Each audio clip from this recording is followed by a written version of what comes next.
Welcome to the D6 Family Ministry Podcast, a place where ideas, principles, and personalities come together to give you a ministry advantage that empowers the church and home.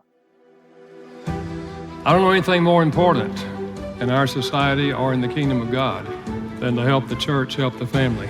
Discipleship is not an event, it's a way of life. And one day it just hit me that discipleship at home was not about doing more. It was about inviting Christ into what we were already doing. The goal of family ministry is not families sitting on the couch holding hands and singing Kumbaya. The ultimate goal is families that love God, love people, and make disciples of all peoples. So that's why you're here. You're here to say 1 hour a week, as significant and as awesome as it is, we know that it's not enough, and we want to be intentional with every hour.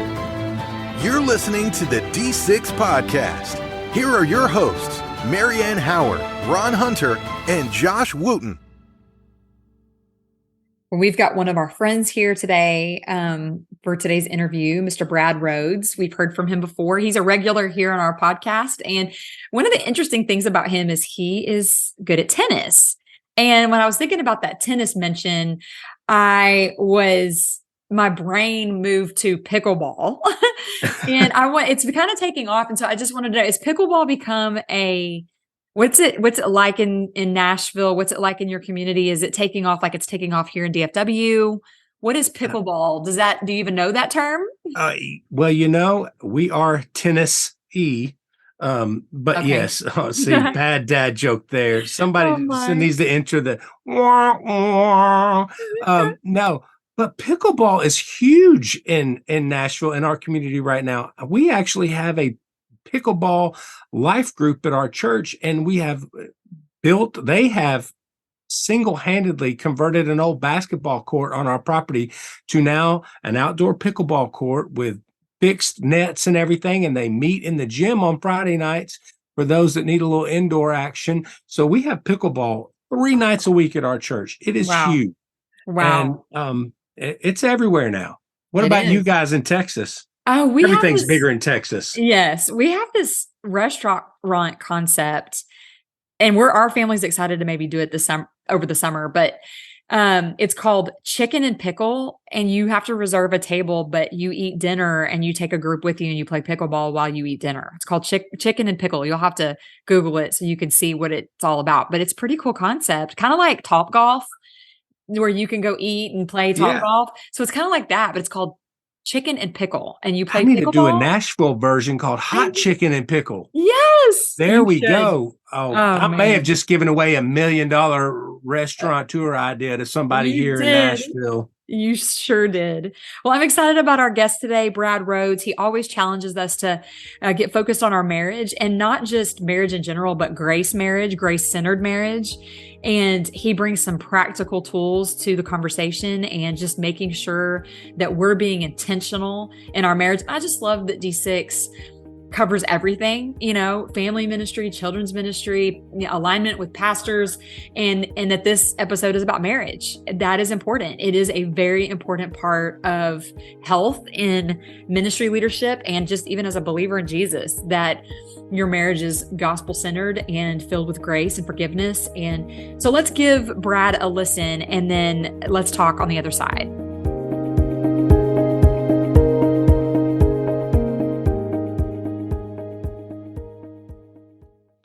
Introducing D6 Everyday Foundations, strengthening the building blocks of faith. We are thrilled to announce the launch of D6 Everyday Foundations, a groundbreaking curriculum designed to empower churches and families in their journey of faith. This innovative program aims to align the church and home, fostering a strong foundation and unshakable confidence in God's Word. D6 Everyday Foundations boasts a comprehensive 3-year scope, focusing on major themes and characters from the Bible while also addressing pertinent cultural issues. With this curriculum, we aim to equip individuals of all ages to stand firm in their faith and navigate the challenges of our ever-changing world. At the heart of D6 Everyday Foundations is a church and home partnership, recognizing the vital role both play in nurturing and cultivating a vibrant faith. Through this collaboration, families will be empowered to prioritize and emphasize God's Word in their daily lives.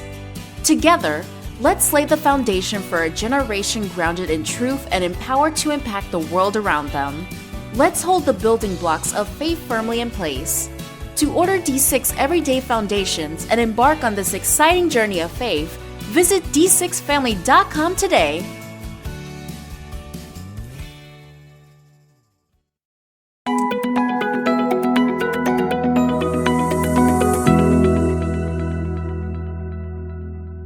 Right now, I am joined by Brad Rhoads. Brad is a former attorney of 22 years, and as an attorney, he saw the marriage and family breakdown firsthand in the courtroom. As a marriage and family pastor, he witnessed the family struggles inside the church and the lack of any intentional strategy to keep couples on a growth curve.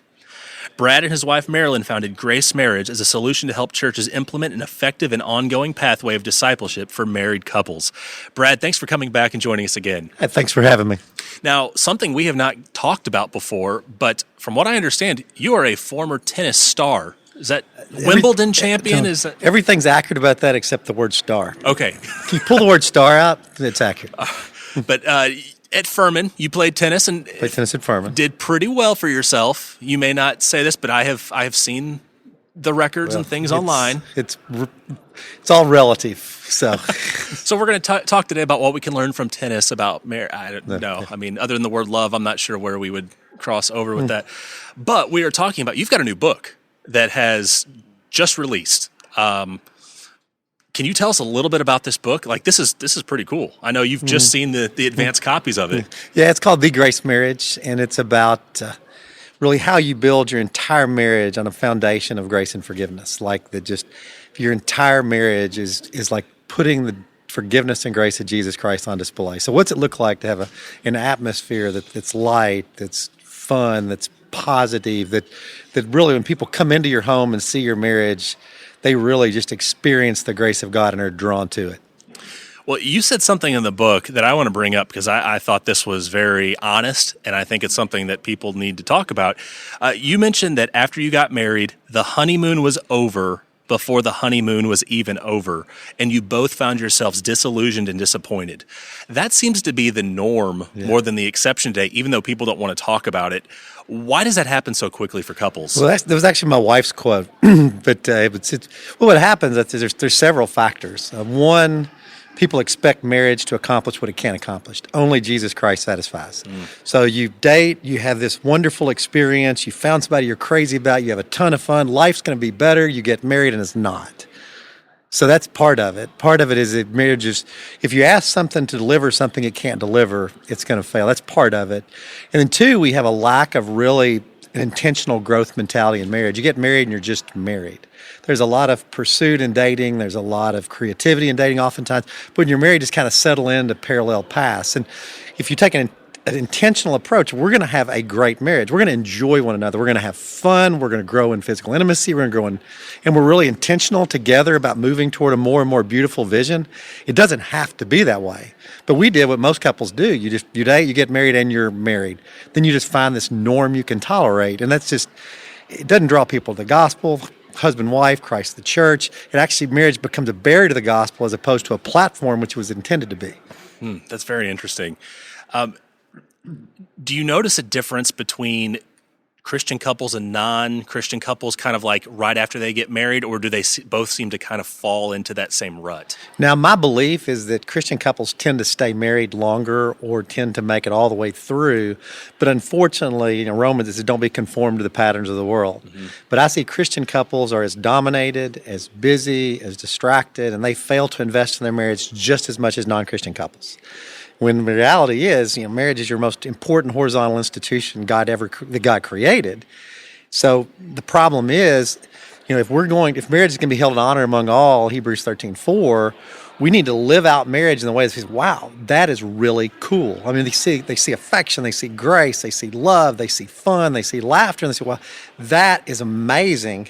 And that's how we restore the family in America.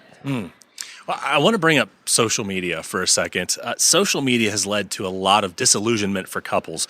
We log on and we see couples, it seems like they're on their 7th vacation of the year to some exotic island, or they're at Disney World for the 18th time this year. They're showing off their new cars. It looks like they're living in paradise. And then we compare, and we think that our lives don't compare. How can we avoid that comparison trap and the consequences that come with it? Well, one, just a recognition that, anytime somebody puts a picture of social media, it's not an accurate reflection of the life. I mean, just a realization that behind the curtains of everybody's life's an absolute mess. It's only been the case since the fall. So one is just a realization that, what's sensationalized and visualized isn't accurate. Mm-hmm. Two, I mean, I don't understand social media as much, so I don't know why we're on it as much as we are.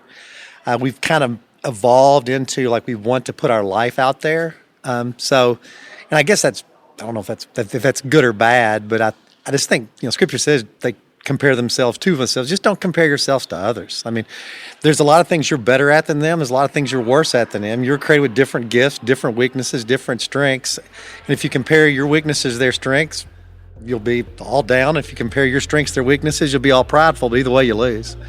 That's good. We're going to take a quick break. When we come back, we're going to continue talking with Brad about the grace marriage.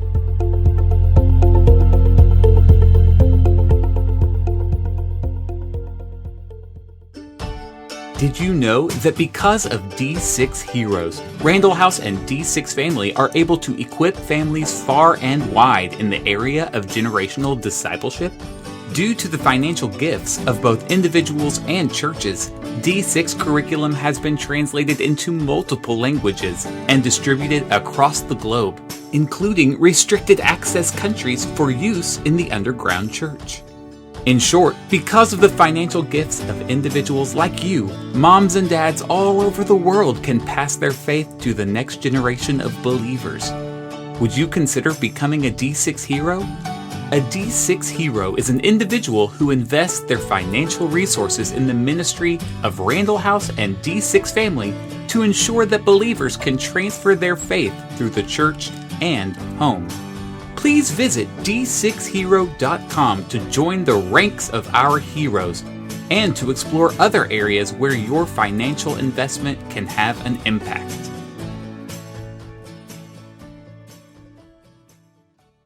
We're back, and we are talking with tennis superstar Brad Rhoads, winner of the Grand Slam, I think. The look you just gave me. Yeah, the firm in tennis, number 3 doubles, but we'll take it. There we go. Well, I want to talk about the grace aspect of things. It's in the title of the book. I know it's kind of really what you do. It's in the title of what you do. A lot of times in marriage, when there's conflict, it escalates and it snowballs into something so much bigger than what it even started out as. How can a stronger focus on grace help us handle that marital conflict? Well, the reality is everybody's jacked up to some degree. I mean, we all have bad days. We all have some inclinations and things. And if we don't get grace, we're going to be on each other's nerves quick because you're around each other all the time. Yeah. And what Scripture in Romans 6:14 says, sin will have no dominion over you because you're under grace, not law. So sin will have no dominion over a marriage only if it's under grace, not law. So if you focus on performance, you're going to be frustrated by a failure to perform adequately. If you focus on grace, you can love one another despite their deficiencies, like God does us. While we're yet sinners, Christ died for us. How do you love one another? Like that. While your wife's yet a sinner, die for her. While your husband's yet a sinner, die for him. And then you put that free gift. I mean, we get unmerited favor from Jesus, unmerited love, unmerited because he just loves us. He just chooses to give his love to us, irrespective of our behaviors. And then says, how do you love one another like that? So what I find is for us, it just changed the complete atmosphere of our home, because you're talking about how did it snowball? Well, it doesn't snowball if there's grace, because you have a rescue mentality. Pity the man that falls and has no one to help him up. Your spouse struggles, it manifests in an unpleasant way. So as opposed to taking offense, you love and you pursue. Now, we're not talking about tolerating infidelity or abuse. We're just talking about the day-to-day struggles. And then sin has no dominion. The ministry of reconciliation is put on display. And although your spouse knows the worst of you, they're your biggest fan. You mentioned the aspect of loving someone despite their deficiencies. What would you say to the person who is having trouble actually admitting their own deficiencies? Because sometimes we're very good at seeing the errors in the other person's ways or the errors in our spouse's ways. We're not always the greatest at seeing our own struggles. So what would you say to people who are struggling to even see that, yeah, I do have my blind spots? Well, if you're a human on this planet, you have deficiencies is the first thing I would say. And then two, when I counsel with couples, I will say, stay in your lane. Just stay in your lane. And I'd ask them, how effective has it been trying to change your spouse? You getting on them about what they're doing wrong, you giving consequences. How is your change strategy working? Of course it's not. So if you stay in your lane, like for me, I tend to struggle with not being gentle. I tend to struggle with being overcommitted. I tend to struggle with working too much. If I focus in that lane and focus on giving Marilyn grace, we have a great marriage. If I focus on Marilyn's lane, what I wish she was that she's not, and then don't stay in my lane, our marriage gets off track quick. Well, I want to bring up the subtitle of your book. The subtitle is How the Gospel plus Intentionality Will Transform a Marriage. Now, when we think of the gospel, the good news, we often think of evangelism. How does the gospel also transform a marriage? Yeah, it's grace. I mean, so when Marilyn loves me, Marilyn's my wife, and she gives service and gifts and kindness and affirmation to me is just a free gift of grace because she chooses to love me. And it's like, I'm fully known, fully loved, and she holds nothing against me. It's the most amazing place. And that's grace. It's this grace. It's like, I give you gifts. It's not because what you do for me. It's just because I love you. And nothing can separate you from my love. And I've given you a commitment, a covenant, till death do us part, and you can bank on it. And then when I'm doing bad, Marilyn loves me. When I'm doing well, Marilyn loves me. And as a result, our marriage is the most secure relationship I have or have ever had because our marriage is under grace of Jesus. That's really good. Well, for the couples out there, and I want to end on this note, for the couples out there who are struggling right now, who just kind of feel like they're either going through the motions or maybe they're not going through the motions, maybe they're just going through a really tough, difficult time, how can we make our marriages thrive and not just survive? And that's a multi-layered question. One, if you're stuck and you can't get anywhere, get Christian counseling. Two, focus on grace. Again, the caveat, don't tolerate abuse or infidelity. We make that very clear. But focus on grace and forgiveness. When there's a lack of grace and forgiveness, the marriage gets stuck. Grace is kind of like the oil in an engine. If it's not in there, the engine just locks up. And when you're both holding something against one another, you're living at a low level or high level resentment. And then the other thing is spend time together. I mean, right now, couples just don't spend much undistracted time, just the two of them. And what I've seen a measure of marital satisfaction is largely how much time do you say no to the world, no to your kids, and just say yes to one another and spend significant time together. Couples that spend significant time together on a weekly basis tend to do very well. Those that are busy with kids, busy with work, busy with all kinds of stuff, and spend little time together, they do poor. It's pretty simple. It's like, you reap what you sow. Yeah. And the more time you put into your marriage, put your phones away, just spend time together. Meryl and I have been on a date once a week for the last 26 years, and it's been like the lifeblood of our marriage. We have 5 kids. I mean, from colic to you name it, we've had the problem, but we just said a non-negotiable in our life is we're going to get away from everything and spend 3 to 5 hours, just the two of us, enjoying one another. Now, some dates are bad, some dates are good, but we do it every single week. And it's kept us connected, it's kept us from drifting, and it's really the battle is getting couples to prioritize and to spend time together. Well, if Brad's words have resonated with you, and I'm sure they have, or if you know another couple who needs to hear what he's talking about, the name of the book is The Grace Marriage, How the Gospel plus Intentionality Will Transform a Marriage. Brad, I appreciate you sharing this with us today. I appreciate you writing this book to help couples who need to know how grace can transform their marriage. Yeah, I just want to say, give shout out to Brittany Craig, who co-wrote it with us, who's just an amazing gift to our ministry. And the book is really meant to kind of transform the paradigm and how people do marriage, from a performance-based to a grace-based, and also to motivate people to get their churches to prioritize marriage ministry. Because virtually every church has children and youth, no marriage. Yeah. And that's a two-legged stool and it won't stand. And if you want children's ministry and youth ministry to be effective, it has to be supported by the underlying marriage. When the marriage is falling apart below the children and youth, or it's stagnant and not doing well, it's really hard to overcome that no matter how well you do in the children and youth space. That is a great challenge for us as church leaders, as church members, to remember the importance of prioritizing our marriages and our marriage ministry. Right. Brad, thank you so much for being here. Hey, thanks for having me.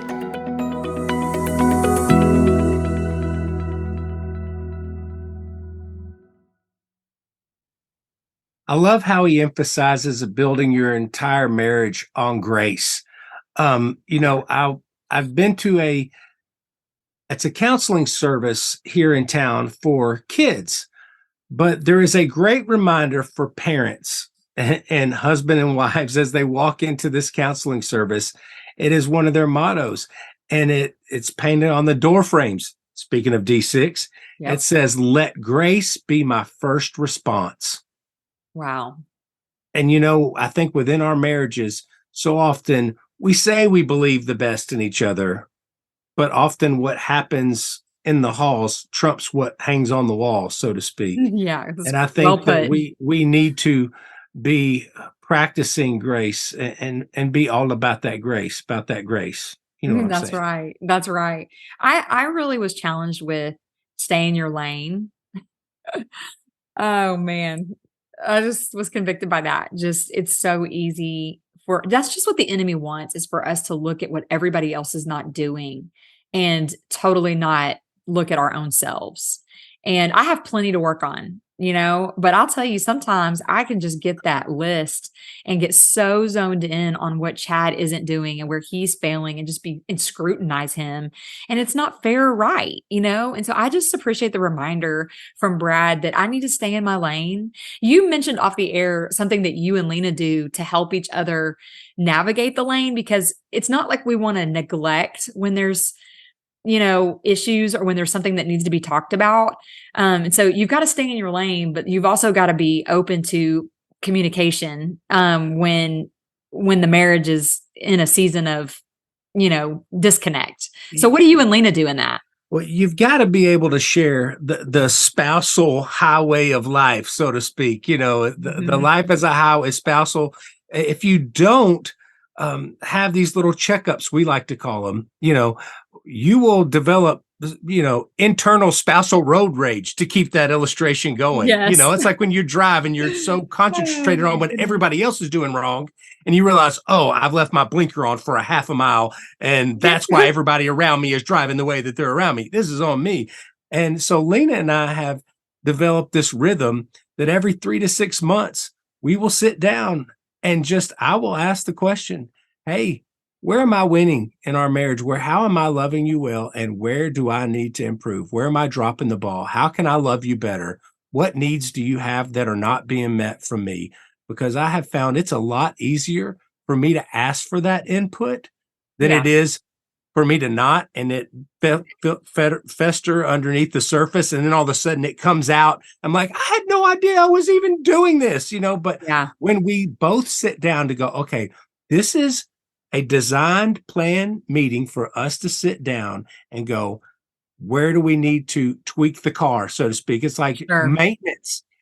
Most people don't take their car into the shop until something goes completely wrong with it. Yes. And when we hear a little noise under the hood, what needs to happen? What do we need to tweak? And it's a lot easier to get that feedback when I ask for it, rather than letting things blow up. And it also, in the same turn, she can ask me, hey, how can I love you better? And it's kind of nice to dream a little bit and go, oh man, it'd be awesome if we could do this or this, and then it's like, it's all for the betterment of the marriage. And we run better that way. And we've found that those checkups every so often tend to help us.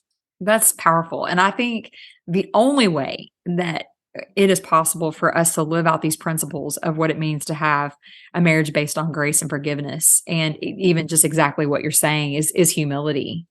It's humility. Humility's got to mark our lives. And, we don't all have it. Sanctification is a process, and we're not fully done cooking, for lack of a better term, until we get to heaven. And so there's work to be done. And so nobody's a perfect spouse, not one person.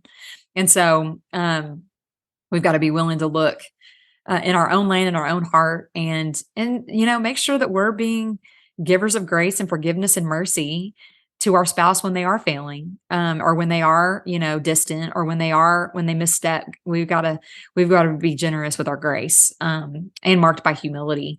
So I'm thankful for Brad. I'm thankful for his insight and his, challenging us to be spouses who are marked by grace and forgiveness and stay in your lane. That's the good soundbite for this episode is stay in your lane. We're praying for you to have strong marriages marked by the gospel. So we look forward to seeing you next week.